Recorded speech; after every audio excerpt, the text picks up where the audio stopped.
Hi, everyone, and welcome to this short presentation on inclusive personal introductions. My name is Kayla Abrahamson, and I'm a PhD student at West Virginia University, and I'm doing research in adaptive physical activity. I'm a white woman in my mid-20s with medium-length brown hair and a bun, and I'm currently wearing a blue quarter zip while I'm sitting at my office desk. Behind me is a cream wall with a bookshelf, a desktop computer, and a filing cabinet. In the short time we have together, I'll be talking about what an inclusive introduction is, why it's important to have one, and then I'll give you a short example of what one would sound like. So what is an inclusive introduction? Well, simply stated, it's just a statement that can be used as a verbal description for the presenter. It's also a way for us to communicate with audience members who's speaking and a way for audio-only attendees to know who's presenting.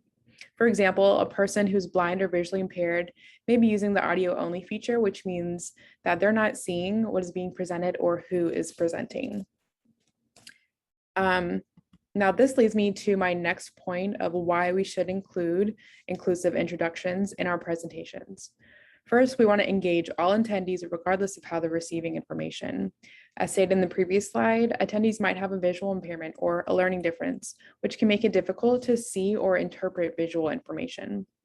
Lastly, attendees can be engaging in your presentation throughout different formats, such as audio only, using a cell phone, or maybe a screen reader, or different modalities. Now, the last thing I'll show you is an example of an inclusive introduction.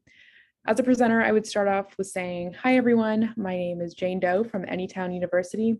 I use she, her pronouns, and I'm a white woman with brown hair sitting in my living room with a mountain painting behind me." I also give a brief introduction at the beginning of this presentation as my own personal introduction. That's all the information I have for you today. So thank you all for coming and attending this presentation. I hope you're able to take away the importance of including an inclusive introduction in your presentation. So feel free to contact me with any questions at this email regarding the topic. And thank you for your time and have a great day.